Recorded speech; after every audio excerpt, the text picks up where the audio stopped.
নমস্কার বন্ধুরা।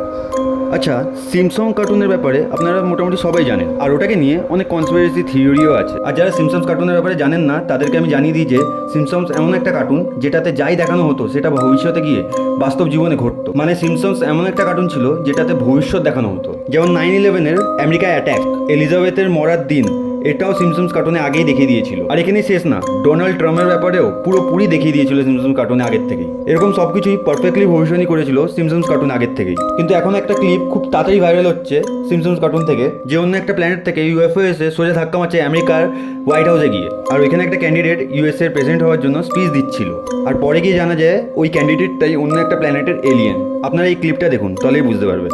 এখন আপনাদের কি মনে হয় এটা দেখে, এরকম কি সত্যি হতে চলেছে? আর যদিও বা এটা হতে চলে, আমেরিকা তো জানে যে সিমসনস কার্টুনে যা যা দেখানো হয় সেটা সত্যি হয়, আর এই কার্টুনটা তো আমেরিকাতেই বানানো হয়। তাহলে নেক্সট কি হবে, কি মনে হয় আপনাদেরকে? Do let me no in comment.